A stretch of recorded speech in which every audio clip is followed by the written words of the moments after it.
Today, I want to talk to you about 7 lessons I learned in my first UX design job that not only propelled me in my career, but helped me to become a better designer today.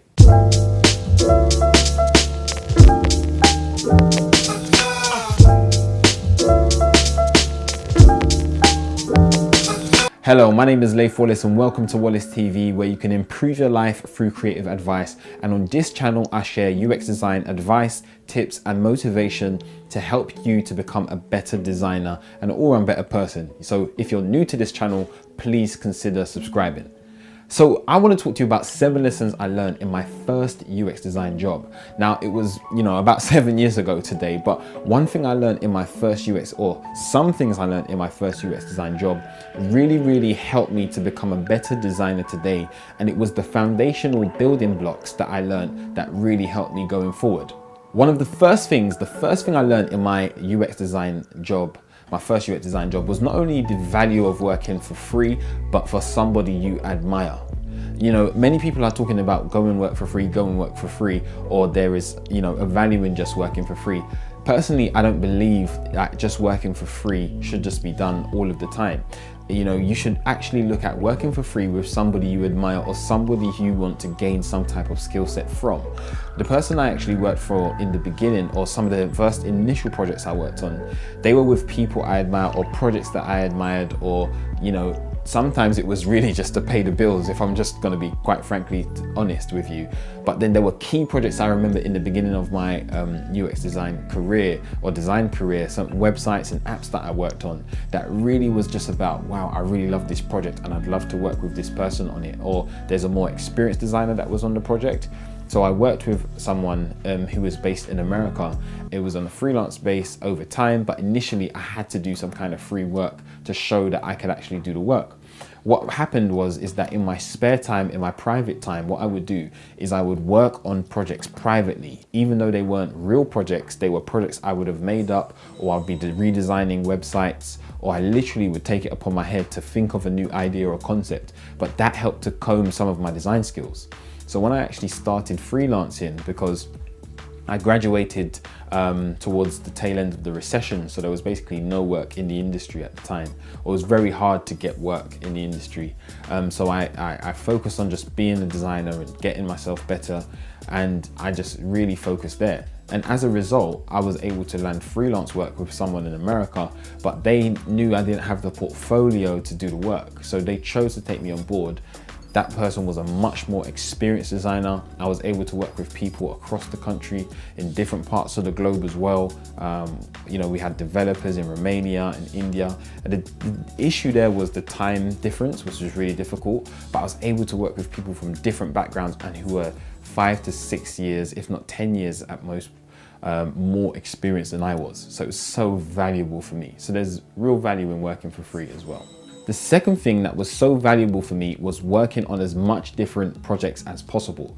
When I worked on my first job, I was able to work on, religious websites, book websites. There was a health app I designed. There were school websites. There was educational websites I designed. There was so much that I was able to get my hands in with so many different business types. That was the value of working in such a small company. I was able to do a lot more, but the pressure was 10 times higher.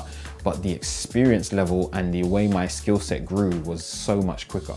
So it's amazing. I would always say, especially even if you're going into bigger agencies and bigger design houses, for young designers, I would strongly advise to try and get your teeth into as much different projects as possible. Not only do you learn different business types, different user cases, but you also design for different types of psychologies, which really helps you to become more effective the older you get into your career and the more specialized you become as well, because you understand the nuances of designing for different use cases, or users I should say. So this is really valuable foundation that helps you as you become more specialized in your career. The third thing that was so valuable for me was going to meetups and events where more serious and experienced designers were. So conferences and meetups using Eventbrite and using Meetup app was so valuable for me to actually go out there and speak to designers who were 10 years, 5 years, 10 years more experienced than myself. Asking them about tools, asking them about how you do facilitation, asking them about, how you actually do stakeholder interviews, really hearing it firsthand. It's one thing to actually experience it I believe is the best way, is just to do it. You know, you might fail, but you just do it. But also speaking to more experienced designers, tips and strategies that they were using to help them get even better in their career was so valuable for me. So this is, you know, even part of the reason why I do what I do with my channel, is because so many people helped me along my way.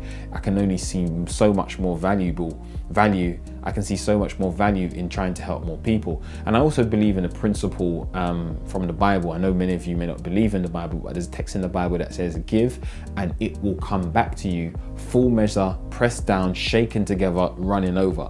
So I believe in the principle of giving, because as much as you give, it will always come back to you tenfold. So, you know, those people gave to me, and now I'm going to give to you, and hopefully you will give to somebody else. And I believe in that. And just definitely, if you can go to so much more events and meetups where more experienced designers are, it will be so much more valuable to you. Get to conferences, you know, it doesn't matter where you are in your career, especially if you're starting, go to those events. The fourth thing that was so valuable to me was working not just in a small team, but in a team with different skill sets, especially with the first kind of skill set that I want to highlight is developers. Now, as UX designers, as a digital UX designer, you can kind of say, I was working on apps and websites, you know, customer experiences primarily, especially around digital products. So I needed to work with developers closely. So I understood CSS, HTML, Java, you know, some of the nuances, some of the things that you can and cannot do. And, you know, even backend, you know, PHP systems, SQL, all of these different types of systems I began to become more aware of. Now, don't quote me on whether I'm right on PHP or SQL and these types of things. I'm not the most educated as how the language is written and how you actually put these systems together. But just understanding as a broad kind of like way that users will interface, or how these products are built using these languages, was really, really helpful for me in the beginning of my career, to know what developers would need so that their work would be 10 times easier. Not just easier, but also faster. At the end of the day, you want to deliver something that is usable, efficient, that's simple to use, but really, really pleasurable to the user. So you want to help the developers to be able to design the first drafts as quickly as possible, so you can get it before users and test it as quickly as possible, or you can get it before stakeholders to get sign off, to get it before users to test as quickly as possible. The goal is to prototype quickly. So you don't want developers designing something that is just going to take them a long time to do. So the more that as a designer you can sit before a developer or with a developer, the better you will be. The second type of people that are really helpful for designers to get in front of is if there's anyone that's involved in customer services or client facing, that are speaking to the customers or the clients that you're designing for. These are people that you really, really want to sit down and talk to. Not only do they help you to understand the business more, but they also help you to understand the nuances and the different problems that these real people who are going to use that product or service that they're challenged with. And when you can speak to business professionals in the organization, especially the sales team and the customer services team, about what they're actually hearing from people who are using those products or services, it helps you to become a better designer. And that's a lot of times where sometimes your most innovative features and concepts and ideas can come from, just by having more conversations with these different people within the organization. So, you know, just like what I was saying before, you know, my fifth point is, you know, you want to gain empathy. Empathy is your skill set, one of your biggest skill sets that you use as a designer. Empathy is your ability to understand or put yourself in the shoes of somebody else and understand what they're thinking, feeling, hearing, saying, and doing. So the more you can apply that by speaking to customers and speaking to clients, having stakeholder interviews and running facilitation workshops, is the better you will become and the better your user research will be. Why? Because you're speaking to customers directly. I cannot emphasize this enough. Not enough designers speak to customers. So what is happening is that when you go on sites like a Dribbble or Behance, you may see a lot of beautiful portfolios, but unfortunately, a lot of the designs are not practically being able to be used. The reason why is because unless they're designed just solely in a vacuum, until you really speak to the customers you're designing for and really understand their pain points and their needs, their motivations, their wants and their desires, you know, as much as you may see that the business may want to make more money, you may be designing a product that doesn't actually really meet the serious need of those users. So as a designer, speaking to end users is so valuable for you. I know I'm repeating it, but I have to hammer that home, but in the context of empathy, because empathy is your main tool. You put yourself in the shoes of somebody else and really think from their perspective, how would they use this product?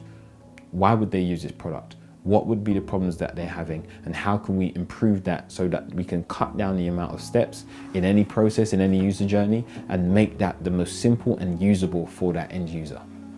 The sixth point I want to focus on is that UX is more than design. Now, what do I mean by this? Now, for many of us, for me in specifically, when I got into my first job, I thought it was about, making sure my designs were picture perfect, making sure that my buttons and my colors and everything was just right, or my wireframes were done really, really well. Now, I had the balance of, applying UX skills, but also being able to do the UI work as well because the team was so small.